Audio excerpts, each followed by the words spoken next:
नमस्कार, आप देख रहे हैं स्वतंत्र खबर, जन की आवाज सच्चाई के साथ। राजधानी देहरादून के नज़दीक तहसील विकास नगर के सहसपुर के पास एक गांव हुर्रावाला में इस वक्त मौजूद हूं और समय समय पर हम पूरे उत्तराखंड के कुछ उद्यमियों से आपसे मुलाकात करवाते हैं। वहीं आज एक युवा उद्यमी मेरे साथ हैं, उनका नाम जानना चाहेंगे। क्या नाम है? कविश रावत। कविश रावत एक उद्यमी हैं और इनके बारे में मैं बता दूं कि ये एक इंजीनियर हैं। इन्होंने बीटेक करा है और उसके बाद यहाँ पर अपना मशरूम का स्वरोजगार यहाँ पर करना चाहते हैं। बीटेक इंजीनियर थे, क्या प्रेरणा रही कि अब स्वरोजगार की तरफ रुख कर लिया? सर, कोविड से पहले हम लोग अपनी जॉब की प्रिपरेशन कर रहे थे। कोविड के बाद सारे एग्ज़ाम्स वगैरह सब चीज़ें कैंसिल हो गई थी, तो उसके बाद हम लोगों ने सोचा कि कुछ एग्रीकल्चर फील्ड में किया जाए, क्योंकि हमारे उत्तराखंड में जो रूरल एरियाज़ है वहाँ पे मतलब कुछ ऐसी चीज़ें हैं जो कि आगे चल के जिसमें बहुत अच्छा स्कोप है। तो उत्तराखंड में जो मशरूम का कल्टीवेशन है वो पहले से ही काफ़ी होता है। तो यहाँ पे बटन मशरूम की जो एक वो है किस्म है, उसको हमने पहले मतलब यहाँ पे बहुत लोगों ने उगाया हुआ है। तो हमने इसमें देखा कि सिर्फ एक ही प्रकार की मशरूम उगाई जा रही है, तो हम इसमें कुछ अलग करते हैं मशरूम के ही फील्ड में, क्योंकि जो रॉ मटेरियल मशरूम के लिए चाहिए होता है, भूसा और पराली जो होती है, वो यहाँ पे पर्याप्त मात्रा में मिल जाती है।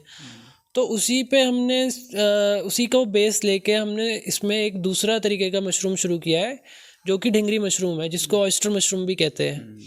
तो हम पिछले 1.5 वर्ष से इस प्रोजेक्ट पे वर्क कर रहे हैं और अभी तक जितना भी ऑयस्टर मशरूम होता था वो अभी तक सीजनल बेसिस पे होता था उत्तराखंड में।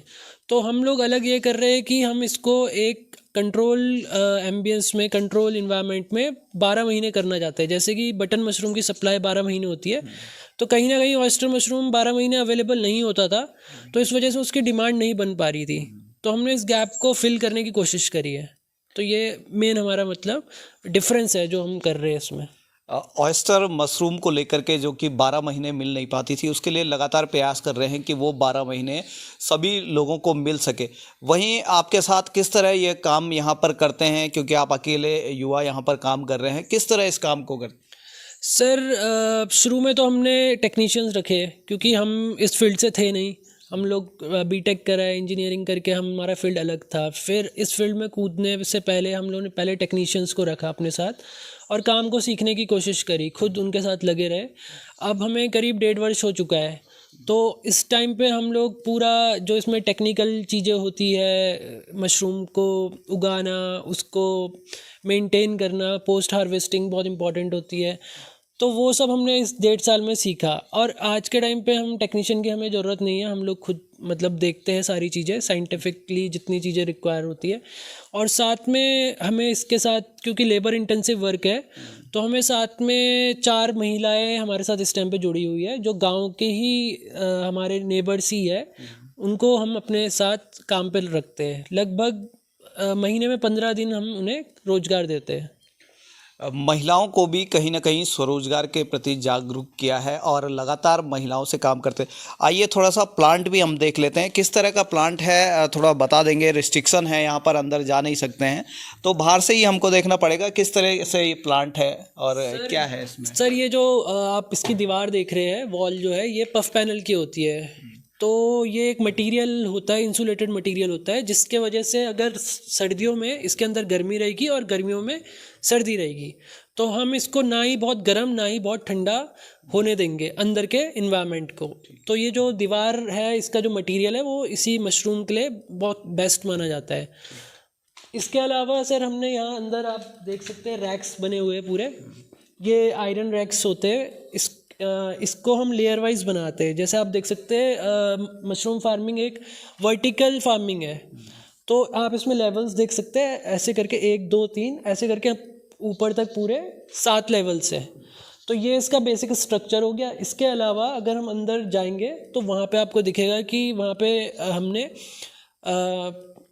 सेंट्रलाइज्ड एयर कंडीशन लगा रखा है, जिससे हम लोग पूरा टेम्परेचर मेंटेन करते हैं। मान लो गर्मियों में जिस टाइम पे आमतौर पे ऑयस्टर मशरूम हो नहीं पाता है, उस टाइम पे टेम्परेचर जब 25 या 30 को क्रॉस करता है तो दिक्कत आने लगती है। तो ऐसे मौसम में हमको एसी ऑन करने पड़ते हैं, जिस वजह से हम इसको 25 डिग्री 20 से 25 डिग्री के तापमान में ला के गर्मियों में भी इसको हम मशरूम उगा सकते हैं।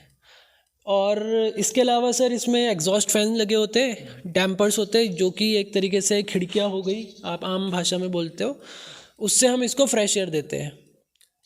तो सर बेसिक इसका स्ट्रक्चर यही है अंदर। लगातार स्वरोजगार के प्रति कहीं ना कहीं लोगों को जागरूक कर रहे हैं। और अंत में एक सवाल और पूछना चाहूँगा कि युवा उद्यमी हैं, कितना प्रॉफिट होता है और क्या संदेश युवाओं को देने जाते हैं?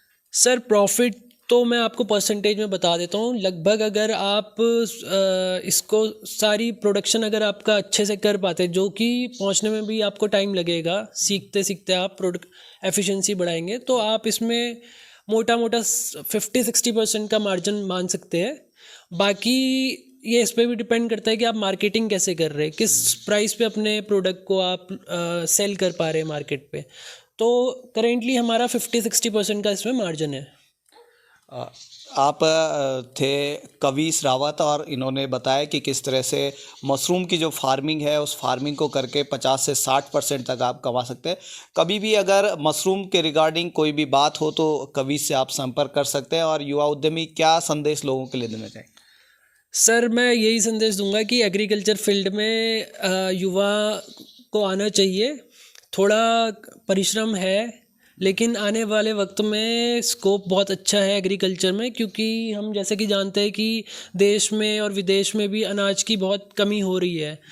सारी दुनिया अभी एग्रीकल्चर को पिछले कुछ दशकों में देखा जाए तो बहुत इग्नोर किया गया है, लेकिन आने वाला वक्त एग्रीकल्चर का ही है। जिस तरीके से फूड शॉर्टेज चल रही है पूरे वर्ल्ड में, अलग अलग जगह युद्ध चल रहे हैं और ग्लोबल शॉर्टेज है फूड की, तो उस हिसाब से देखा जाए तो फूड इंडस्ट्री, एग्रीकल्चर इंडस्ट्री में आने वाला टाइम बहुत अच्छा होगा। जैसे कि बताया कि फूड इंडस्ट्री और एग्रीकल्चर इंडस्ट्री का आने वाला समय बहुत अच्छा हो सकता है। तो युवा लगातार इस तरह से इस फार्मिंग के जरिए और विभिन्न प्रकार के एग्रीकल्चर फार्मिंग की तरफ जुड़ सकते हैं, क्योंकि ऑर्गेनिक का ज़माना आजकल आप देख रहे हैं वो आ रहा है। लगातार इस तरह के उद्यमियों से मैं आपकी बातचीत कराता रहूँगा। मनीष खुशहाल, स्वतंत्र। अपने क्षेत्र की खबर के लिए चैनल को सब्सक्राइब करें, बेल आइकन दबाएं। सबसे पहले खबर को पाने के लिए